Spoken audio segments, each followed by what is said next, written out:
खगरास चंद्र ग्रहण 3 मार्च 2026 को भारत में दिखेगा। जहां दिखेगा वहां ग्रहण के नियम पालनीय है। ग्रहण में क्या करें क्या ना करें। चंद्र ग्रहण और सूर्य ग्रहण के समय संयम रखकर जप ध्यान करने से कई गुना फल होता है। श्रेष्ठ साधक उस समय उपवास पूर्वक ब्राह्मी घृत का स्पर्श करके ओम नमो नारायणाय मंत्र का 8000 जप करने के पश्चात ग्रहण शुद्धि होने पर उस घृत को पी लें। ऐसा करने से वो मेधा धारण शक्ति, कवित्व शक्ति तथा वाक सिद्धि प्राप्त कर लेता है।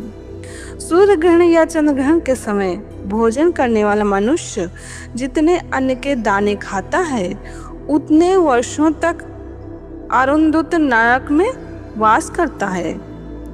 सूर्य ग्रहण में ग्रहण 4 पहर यानी कि 12 घंटे पूर्व और चंद्र ग्रहण में 3 पहर यानी कि 9 घंटे पूर्व भोजन नहीं करना चाहिए। बूढ़े, बालक और रोगी 1.5 पहर यानी कि 4.5 घंटे पूर्व तक खा सकते हैं।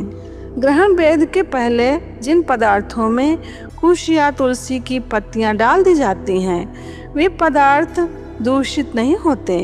पके हुए अन्न का त्याग करके उसे गाय कुत्ते को डालकर नया भोजन बनाना चाहिए।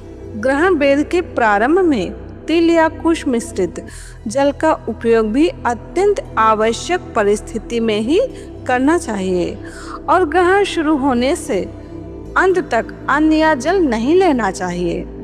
ग्रहण के स्पर्श के समय स्नान, मध्य के समय होम, देव पूजन और श्राद्ध तथा अंत में सचैल वस्त्र सहित स्नान करना चाहिए। स्त्रियां सिर धोए बिना भी स्नान कर सकती हैं। ग्रहण पूरा होने पर सूर्य या चंद्र जिसका ग्रहण हो उसका शुद्ध बिंब देखकर भोजन करना चाहिए। ग्रहण काल में स्पर्श किए हुए वस्त्र आदि की शुद्धि हेतु बाद में उसे धो देना चाहिए तथा स्वयं भी वस्त्र सहित स्नान करना चाहिए।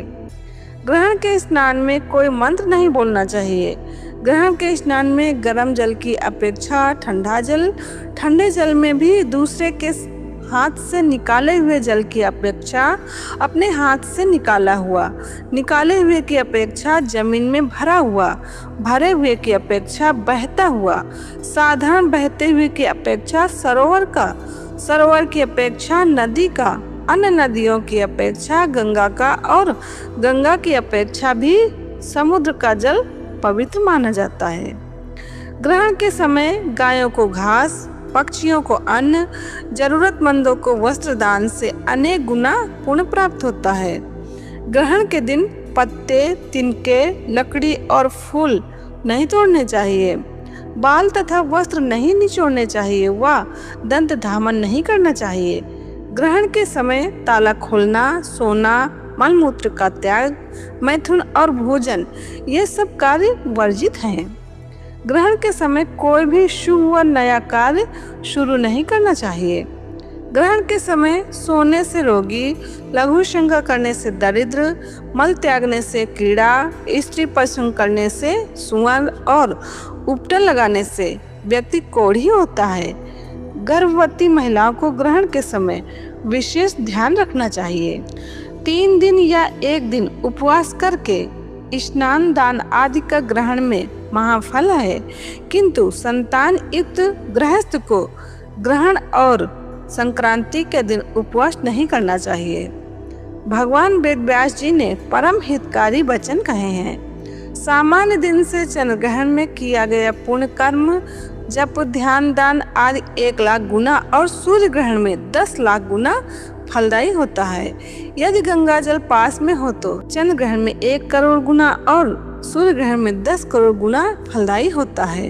ग्रहण के समय गुरु मंत्र, इष्ट मंत्र अथवा भगवान नाम जप अवश्य करें। न करने से मंत्र को मलिनता प्राप्त होती है। ग्रहण के अवसर पर दूसरे का अन्न खाने से 12 वर्षों का एकत्र किया हुआ सब पुण्य नष्ट हो जाता है। इसका पुराण में वर्णन है। भूकंप एवं ग्रहण के अवसर पर पृथ्वी को खोदना नहीं चाहिए। देवी भागवत में वर्णन है। अस्त के समय सूर्य और चंद्रमा को रोग भय के कारण नहीं देखना चाहिए। ब्रह्मवेद पुराण श्री कृष्ण जन्मखंड में वर्णन है। क्या करें क्या न करें पुस्तक से।